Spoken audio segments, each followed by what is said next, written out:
வணக்கம். காளி மாந்திரீக இலவச பயிற்சி பாடம்.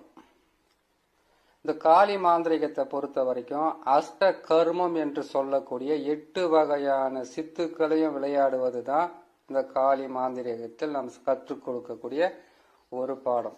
அதில் முதல் பாடமாக வசியத்தை எப்படி செய்வது, வசிய சக்கரம் எப்படி போடுவது, வசியத்தை செய்வதற்கு உண்டான நாள் எது, எந்த நாளில் பிரயோகம் செய்தீங்கன்னா அது உங்களுக்கு இந்த வசிய கலையாகப்பட்டது, அஷ்டகர்மத்தில் வசிய கலையாகப்பட்டது உங்க கைவசமாகி நீங்க எல்லோருக்குமே செய்யலாம், தனக்குத்தானேகம் பிரயோகப்படுத்தி அதில் வெற்றி காணலாம் என்பதற்காக போட வேண்டிய பதிவே இந்த பதிவு. இந்த பதிவை பார்க்குற நீங்க முதலில் போட்ட அந்த பதிவை பார்த்துக்குங்க. ஏன்னு கேட்டீங்கன்னாக்கா, காளி மாந்திரிகத்தில் இந்த காளியினுடைய அஷ்டகர்ம சித்துக்களை மிகவும் கவனமாக பயன்படுத்தி நீங்க வெற்றி பெறலாம். ஏன்னு கேட்டீங்கன்னாக்கா, ஒரு பதிவாகப்பட்டது உங்களுக்கு போடுறோம். இந்த மாந்திரிகத்தை செய்யணும்னு கேட்டீங்கன்னா, அந்த மாந்திரிகத்தை கத்துக்கிறதுக்காக பல ஊர்ல பல இடங்களில் போய் அவங்க கிட்ட பேசி அது எத்தனையோ பிரச்சனைகளிலிருந்து நீங்க கற்றுக்க முடியாத பல வகையான கஷ்டங்களை அனுபவிச்சுட்டு வந்திருக்கலாம்.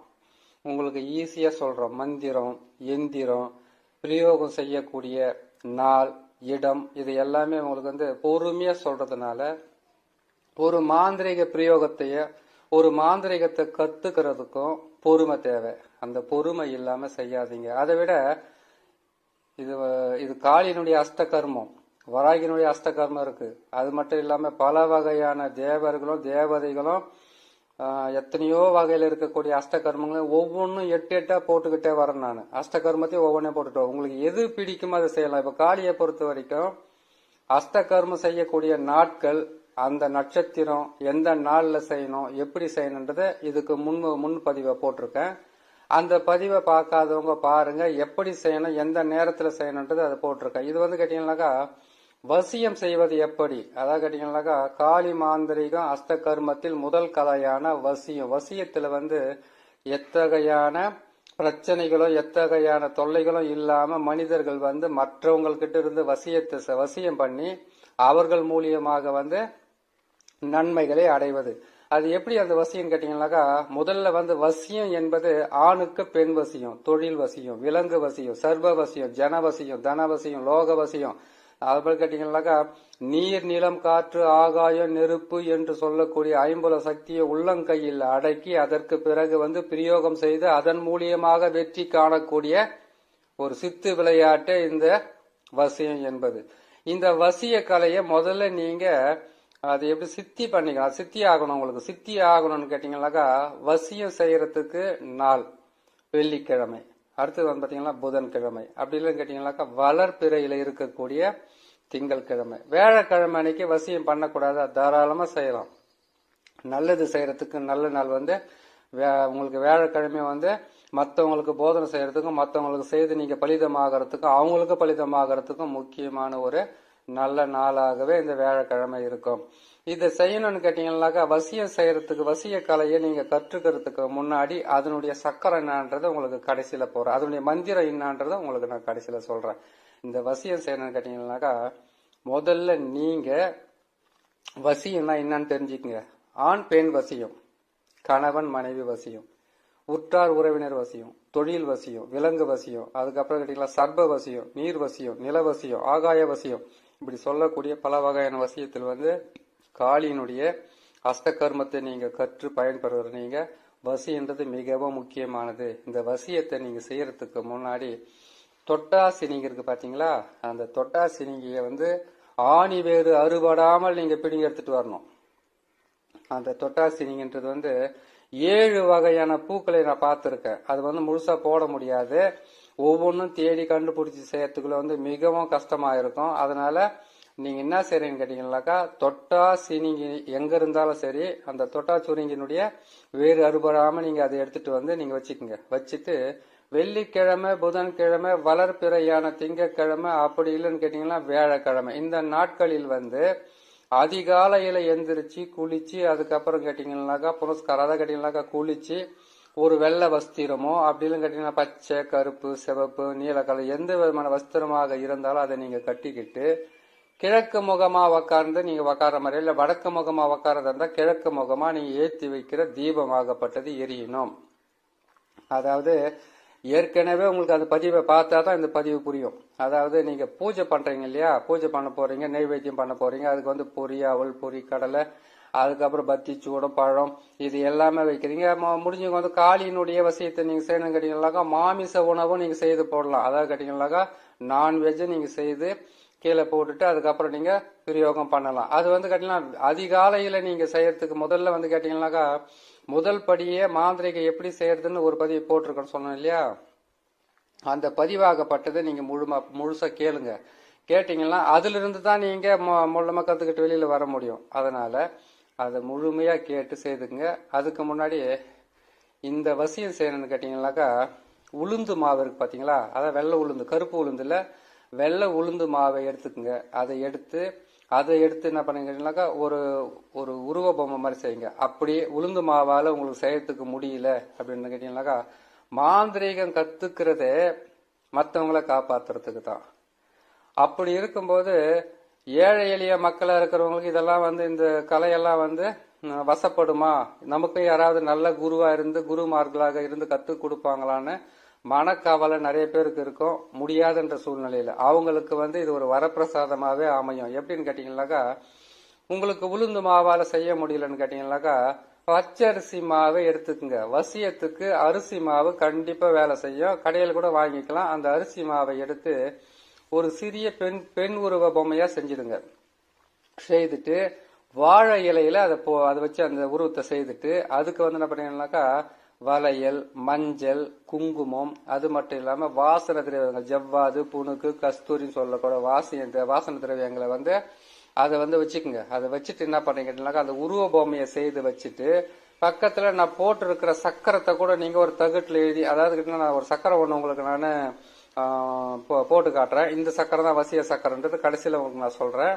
அந்த சக்கரத்தை நீங்க போட்டு அதை கூட நீங்க மடியில வச்சுக்கிட்டு அந்த மந்திரத்தை நீங்க பிரயோகம் பண்ணலாம். உங்களுக்கு வந்து சீக்கிரமா சித்தியாகும். அதான் கேட்டீங்கன்னாக்கா ஒரு நாளைக்கு 108 வகையில வந்து அதிகாலையிலும் மாலையிலும் நீங்க அந்த மந்திரத்தை சொல்லிக்கிட்டு வந்தீங்கன்னா உங்களுக்கு மிகப்பெரிய ஒரு வசிய கலை வந்து உங்க கையில வசப்படும். சரி, அது செய்யணும்னு கேட்டீங்கன்னா பச்சரிசி மாவை வந்து ஒரு உருவமா செய்துட்டு அதை வந்து பெண் உருவமா செய்யணும். பெண் உருவமா செய்துட்டு மஞ்சள், குங்குமம் எல்லாமே அதை போட்டு அதுக்கெல்லாம் வந்து ஒரு அழகான ஒரு பாவை மாதிரி உருவாக்கிடுங்க. உருவாக்கிட்டு வாழை இலையில வச்சு செய்துட்டு அதுக்கு தேவையான பூஜை புனஸ்காரம் சொல்லக்கூடிய அவல், பொரி, கடலை, பத்தி, சூடம், முக்கணிகளை வந்து அங்க வச்சுட்டு ஊதுபத்தி எல்லாம் ஏற்றிட்டு கற்பூரத்தை ஏற்றிட்டு ஒரு விளக்கு ஒன்று ரெடி பண்ணிக்கிங்க. ஏன்னு கேட்டீங்களா அகல் விளக்கா இருந்தாலும் பரவாயில்ல, இல்ல வீட்டுல இருக்கிற காமாட்சி அம்மனுடைய விளக்கா இருந்தாலும் நெய்யை ஊற்றி அதில் நெய்யிலிருந்து வசியம் செய்யும் போது நெய்யை ஊற்றி தான் அந்த மந்திரத்தை நீங்க பிரயோகம் பண்ணணும்.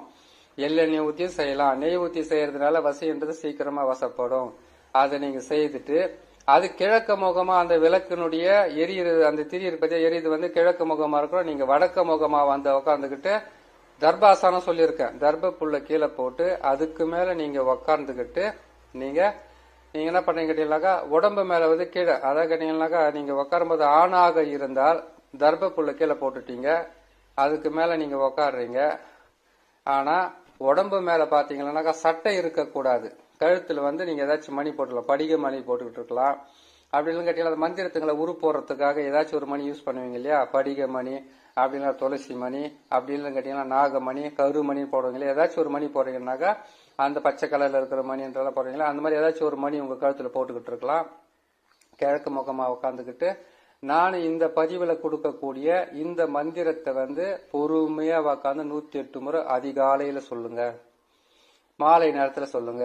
அதிகாலையில வந்து நெய்வேத்தியம் என்பது அவல், பூரி, கடலை, அதுக்கப்புறம் பத்தி, சூடம், அதுக்கப்புறம் முக்கொடி வைக்கிறீங்கன்னாக்கா இரவு நேரத்துல வந்து நீங்க காளியை வணங்குறதுனால அந்த உருவ பொம்மைக்கு வந்து முதல்ல அந்த நீங்க இது போடுறீங்க இல்லையா, படையல் போடுறீங்களா, படையல் போட்ட உடனே ஒரு சின்னது வந்து மண் பாத்திரமா அப்படின்னு கேட்டீங்கன்னாக்கா ஏதாச்சும் ஒன்று தூப தீபத்தை வந்து நீங்க அந்த எந்த பெண் உருவத்தை வரைஞ்சிருக்கிறீங்களோ அது காளியாவே மனசுக்குள்ள நினைச்சு அவங்க தான் காளின்றதை முழுமையாக நம்பி அவங்களுக்கு வந்து ஆரத்தி எடுக்கணும். அதான் கேட்டீங்கன்னா கற்பூர ஆரத்தி எடுங்க, ஒரு முறை எடுங்க. அதுக்கப்புறம் கேட்டீங்கன்னாக்கா மல்லிகைப்பூவு இதெல்லாம் செய்யலாம். மாலை நேரத்துல நம்ம மாமிசம் கலந்த உணவை வச்சு அவங்களுக்கு படையலை போட்டுட்டு கற்பூர ஆரத்தி எல்லாம் எடுத்து அதுக்கப்புறம் தான் நீங்க முடிக்கணும். மந்திரத்தை சொல்லும் போது வாய் வந்து அதாவது கேட்டீங்கன்னாக்கா இந்த கத்துக்கிறதுக்கு உக்காரீங்கன்னாக்கா ஒரு 48 நாள் இந்த மந்திரத்தை நீங்க பிரயோகம் பண்ணாவே போதுமானது. உங்களுக்கு காலினுடைய வசியம் எப்படி ஆகுதுன்றதை நீங்க கண் முன்னாடியே பார்க்கலாம். அந்த அளவுக்கு வந்து உங்களுக்கு மிகவும் தெளிவாகவும், அது மட்டும் இல்லாம மிகவும் சக்தி வாய்ந்த மந்திரங்களும் சொல்லி இருக்கிற அந்த அரிசி மாவால செய்யப்பட்ட உருவ பொம்மையை செய்து அதை வந்து நினைச்சுக்கிட்டு அதுக்கு முன்னதாகவே வந்து நீங்க நல்லெண்ணெய் அதுக்கப்புறம் கேட்டீங்கன்னா நெய்யால ஒரு விளக்கை ஏற்றி வச்சு அந்த விளக்கை வந்து அந்த விளக்கை எரியுதை வந்து அந்த இதை பார்த்துக்கிட்டு நீங்க மந்திரத்தை சொல்றது. கையில் இருக்கிற மணியை வந்து 108 மணியை வந்து வச்சுக்கிட்டு நீங்க உரு போட்டுக்கிட்டே சொல்றது. நீங்க தர்பப்புல் ஆசனத்துல உக்காடுறது. சரி, தர்பப்புல் எனக்கு உக்காந்த பழக்கம் இல்லைங்கன்னு கேட்டீங்கன்னாக்கா நீங்க ஒரு துண்டு ஒன்று எடுத்துங்க. அதை கேட்டீங்கன்னாக்கா நீங்க எந்த கலர்ல வேட்டி கட்டுறீங்களோ அதே கலர்ல ஒரு துண்டு. பெண்களாக இருந்து மாந்திரிகத்தை முழுமையா கற்று அறியணும்னு நீங்க நினைச்சீங்கன்னாக்கா அவங்க என்ன பண்ணுங்க, எந்த கலர்ல நீங்க சேலையை கட்டிக்கிட்டு இருக்கீங்களோ அந்த கலர்ல ஒரு துண்டு அது மட்டும் கீழே போட்டுக்கிட்டு உக்காருங்க.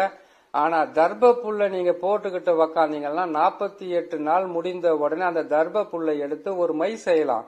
அந்த மையாகப்பட்டது வந்து பாத்தீங்கன்னாக்கா அந்த தர்ப புல்லால செய்யக்கூடிய மை உங்களுடைய வாழ்நாள்ல மொத்த மந்திரத்தினுடைய சக்தியுமே அது வாங்கி வச்சுக்கிட்டு இருக்கும்.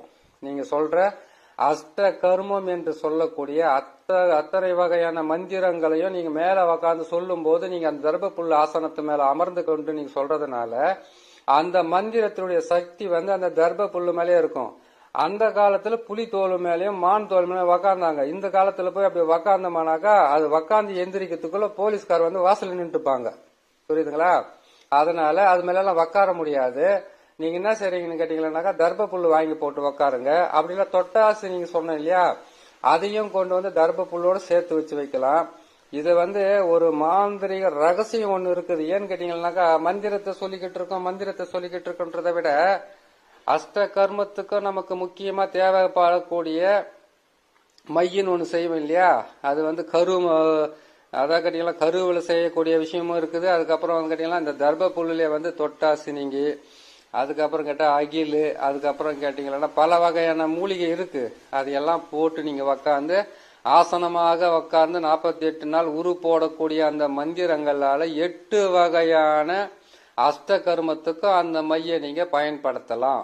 அதனுடைய ரகசியன்றது அந்த மையை எப்படியெல்லாம் செய்யலான்றது இன்னொரு அடுத்த பதிவிலே உங்களுக்கு போட்டுறேன். ஏன்னு கேட்டீங்கன்னாக்கா நீங்க உட்காரும் போதே இந்த மூலிகையெல்லாம் சேர்த்து வச்சுக்கிட்டு அதை கீழே போட்டு அதுக்கு மேல நீங்க உக்காந்த மந்திரத்தை சொன்னீங்கன்னாக்கா அதுக்கும் சக்தி அதிகரித்து அதுவும் உங்களுக்கு வந்து உலகத்திலே மிகப்பெரிய ஒரு சிறந்த மந்திரவாதிகளாக மாறலாம். ஏன்னு கேட்டீங்கன்னாக்கா மாந்திரிகராக நம்ம வந்து ஆகணும்னு நினைக்கிறதுக்கு மற்றவங்களுக்கு நல்லது செய்யணுன்றது 2வது பட்சம். முதல் இருக்கக்கூடிய குறை என்ன கேட்டீங்கன்னாக்கா நாம செய்து நமக்கு இருக்கிற பிரச்சனைகளும் நமக்கு இருக்கிற எதிரிகளும் நமக்கு இருக்கிற பற்றாக்குறையும் நமக்கு இருக்கிற எல்லா தொந்தரவுகள் இருந்து விடுபடணுன்ற ஒரு முதல் எண்ணம் தான். ஏன்னு கேட்டா ஒரு எதிரி இருப்பான், 10 மந்திரவாதிகிட்ட போயிருப்பீங்க, பலன் இல்லாம இருக்கும். அதனால நீங்க என்ன செய்வீங்கன்னு கேட்டீங்கன்னாக்கா எங்க போய் நம்மளுக்கு குணமாகலன்னு நம்மள மந்திரவாதி ஆகலான்னு ஒரு முடிவு எடுக்கலாம். இல்ல உங்களுடைய ஜாதகத்துல நீங்க தான் வந்து மந்திரவாதி ஆகணுன்ற ஒரு விதியா இருக்கிறதுனால எங்க போனாலும் பலிதமாகாம நீங்களே மந்திரவாதி ஆகலாம். இப்படியும் வந்து சில சூட்சமங்கள் இருக்கு. அதனால நீங்க என்ன செய்யறீங்க கேட்டீங்கன்னாக்கா எந்த ஆசனத்துல உக்கார தர்ப புல் ஆசனன்றது எல்லா வகையான அஷ்ட கர்மத்துக்கும் முக்கியமான ஒரு ஆசனம். ஆனா அதை நாம 48 நாள் முடிந்த உடனே 49வது நாள் அந்த ஆசனத்துல அந்த இதெல்லாம் எடுத்துட்டு போயிட்டு ஒரு மண் பாத்திரத்துல வச்சு அந்த தர்ப புல்லவை அதுக்கு வந்து பூங்கற்பூரத்தை வாங்கி போட்டு அதை எரிச்சு மையாக்கி அந்த மைய வந்து நீங்களே பூர்வத்துல வச்சுக்கிட்டு போனா ஜனவசியம் தனவசியம் சொல்லக்கூடிய அஷ்ட கர்ம வசியமும் உங்களுக்கு ஆகும். ஆனா அதுக்கு 4 நட்சத்திரம் ஓரன்னு ஒண்ணு இருக்குது. எல்லாமே ஈஸியா கிடைக்கிறதுல ஒவ்வொன்னா போடுறேன், இதை நீங்க கேட்டு பயன்பெறுங்க. சரி, அதோடு சேர்த்து எத்தனை மூலிகைகளை சேர்க்கணுன்றதை நான் உங்க தெளிவா சொல்றேன். மாந்திரிகத்தை கத்துக்கணும்னு நினைக்கிற நீங்க ஏதாச்சும் ஒரு வேட்டியை கட்டிக்கிட்டோம், ஏதாவது ஒரு துண்டை போட்டுக்கிட்டோம், நம்ம தாடியை வளர்த்துக்கிட்டோம், நம்ம மீசையை வளர்த்துக்கிட்டோன்றதுனால தொட்டு மாந்திரிகத்துல வந்து மிகப்பெரிய மாந்திரிகரை ஆக முடியாது. ஏங்க அந்த வார்த்தையை சொல்றேன்? அப்ப கட்டிக்கிட்டு இருக்கிறவங்கள சும்மா இருக்கிறாங்களா அவங்க மேல குற்றமோ குறைய சொல்லல. நான் என்ன சொல்றேன் கேட்டீங்கன்னாக்கா அஷ்ட கர்மத்தினுடைய மகிமையை தெரிஞ்சாவே போதுமானது. நீங்க மாந்திரிகர் எந்த நாள்ல எதை தொடலான்றது முக்கியமா தெரிஞ்சுக்கணும். அந்த மூலிகைகளை வந்து எந்த நாள்ல எடுக்கணும், எந்த ஓரையில் எடுக்கணும், எப்படி எடுக்கணும் தெரிஞ்சாவே போதுமானது, நம்ம கரெக்டாக செய்து முடிச்சிடலாம்.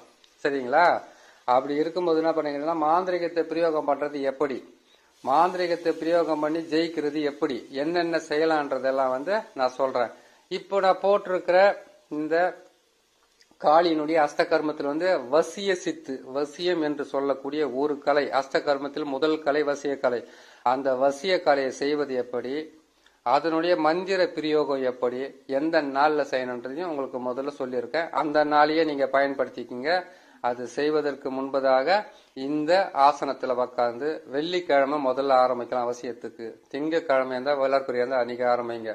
அப்படி இல்லைன்னு கேட்டீங்கன்னாக்கா, வீட்டுல எனக்கு உக்காரத்துக்கு வசதி இல்ல, மிகப்பெரிய இம்சியாவும் தொல்லைங்களும் இருக்கிறாங்க எல்லாமே பண்றவங்கன்னு கேட்டீங்கன்னாக்கா, ஏதாச்சும் ஒரு மரம், அதை கேட்டீங்களா வேப்ப மரமா இருக்கலாம், அப்படி இல்லைன்னு கேட்டீங்களா ஆலமரம் அரச மரமா இருக்கலாம், அப்படி இல்லைன்னு கேட்டீங்கன்னாக்கா ஆத்து மணல்ல போய் உக்காந்து செய்யலாம். அதிகாலையில இரவுல செய்யறது தானே எனக்கு வேலை அப்படின்னு கேட்டீங்கன்னாக்கா, வீட்டிலே செய்ய முடியும்னு கேட்டாக்கா, தர்பப்புல்ல போட்டு நான் சொன்ன மாதிரி அந்த வசிய உருவ பொம்மையை ஒன்று செய்துட்டு அந்த பாவையிலிருந்து நீங்க பயன்படுத்தி செய்யுங்க.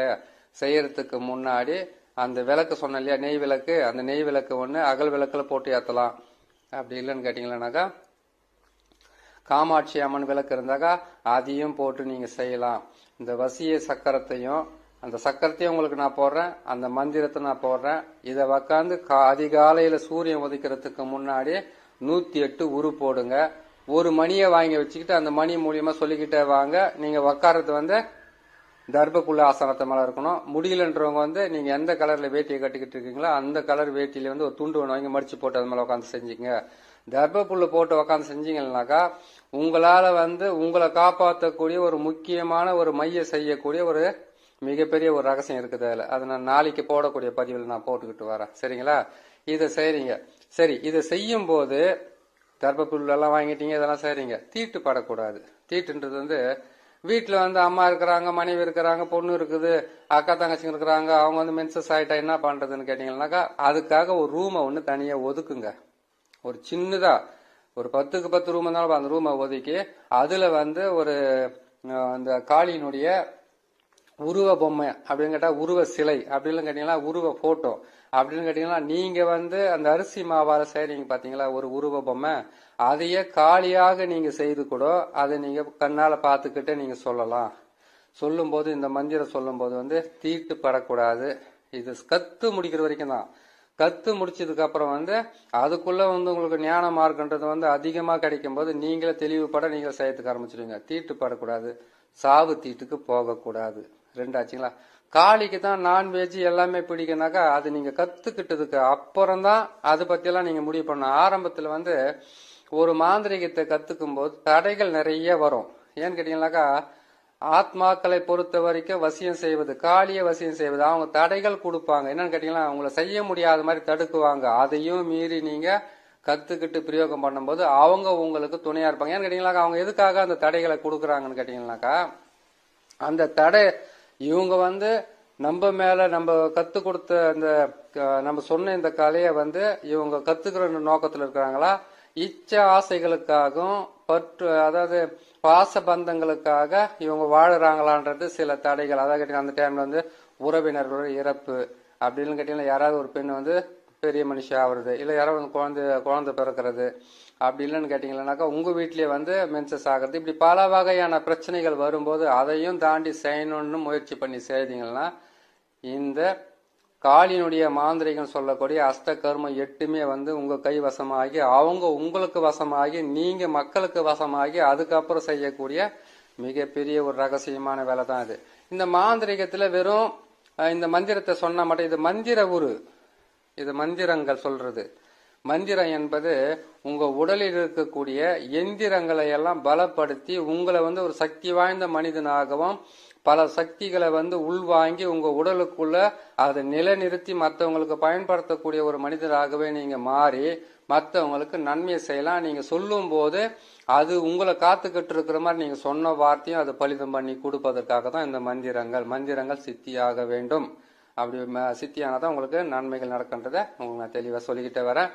இப்ப நான் போடுற இந்த சக்கரமும் சரி, நான் போடுற இந்த மந்திரத்தையும் சரி அதிகாலையில செய்யுங்க.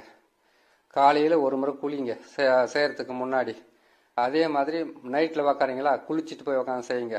இதில் தீட்டுன்றது நான்வெஜ் சாப்பிட்றது தீட்டாவே இல்லை காளிக்கிட்ட. அப்போ காளிக்கு வந்து எதுதான் தீட்டுனாக்கா, கத்து முடிக்கிற வரைக்கும். பெண்களாக இருந்தால் மாதவிடை ஆனீங்கன்னாக்கா 7 நாள் வரைக்கும் இந்த மாந்திரிகத்தை தொடாதீங்க.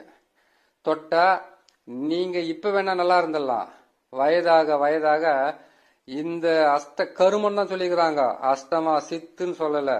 அஷ்ட கருமத்தை தொட்டவங்க கரெக்டா இல்லைன்னாக்கா அந்த கருமமாகப்பட்டது அவங்களே கருமமாக சுத்தி கஷ்டத்தை கொடுக்க ஆரம்பிக்கும். அதுக்கப்புறம் வாழ்ந்ததும் தெரியாது, வாழாததும் தெரியாது, 2ஆம் கட்டான வாழ வச்சிடும். உஷாரா பார்த்து செஞ்சுங்க. சரி, காளியை தான் வணங்குறமே, ஆண் பெண் ஏதாவது நம்மளுக்கு வசியம் ஆயிட்டாங்களா, நம்மளுக்கு நல்ல அது கொடுக்கற மாதிரி பண்ணி ஏதாச்சும் ஒரு பிரச்சனை பண்ணுவாங்க வசியம் பண்ணும் போது. இது ஆண் நீங்க வசியம் பண்றீங்களா, அந்த நேரத்துல பெண்கள் வசியம் ஆவாங்க, விலகி நிக்கணும். ஆண்கள் பெண்கள் இது பண்றீங்களா, அந்த நேரத்துல பிரிஞ்சு இருந்தவங்க உங்களுக்கு தொல்லை கொடுப்பாங்க, நீங்க மிகவும் ஜாக்கிரதையா இருக்கணும். இது பல வகையில பல ரூபத்துல உங்களுக்கு தொல்லையை கொடுக்கும். இந்த அஷ்ட காளி மட்டும் இல்ல, எந்த சாமிகளாக இருந்தாலும், எந்த தேவர்களாக தேவிகளாக இருந்தாலும் அவங்க என்ன பண்ணுவாங்க கேட்டீங்கன்னாக்கா, நீங்க கத்துக்க கூடாதுன்றதுக்காக சில தடைகள் வரும். அந்த தடைகளும் மீறி நீங்க செய்தாதான் உங்களால மாந்திரிகத்திலிருந்து முழுமையா கற்றுக்க முடியும். இலவச மாந்திரிகன்றதுக்காக ஏதாச்சும் ஒரு மந்திரத்தை சொல்லிட்டு இதை போய் சொல்லிக்கிங்கன்னு சொல்லிட்டு அறகுறையா செய்யக்கூடாது. கொடுக்கறது ஒரு பதிவா இருந்தாலும் கருத்துல நிக்கிற மாதிரி தெளிவா புரியுற மாதிரி கொடுக்குற பாருங்க, புரிஞ்சு செய்யுங்க. அந்த தர்ப்பப்புல் வாங்கி வச்சுக்கோங்க, தீட்டுப்படாத மாதிரி பாத்துங்க. மன உறுதியோட நெஞ்சுறுதியோட செய்யுங்க. 48 நாள்ன்றது ஒரு பெரிய விஷயமே கிடையாது. அதை செய்து முடிங்க. ஊர் ஊரா சுத்தி காடு காடா சுத்தி எனக்கு எதுவுமே நடக்கல, எனக்கு எதுவுமே கிடைக்கலன்றதோட இதை உக்காந்து தெளிவுபட செய்யுங்க. உங்களுக்கு எல்லா வகையான நன்மைகளும் கிடைக்கும், நடக்கும் என்று சொல்லி இன்னும் ஒரு நல்ல பதிவில் உங்களை நான் சந்திக்கிறேன். நன்றி, வணக்கம்.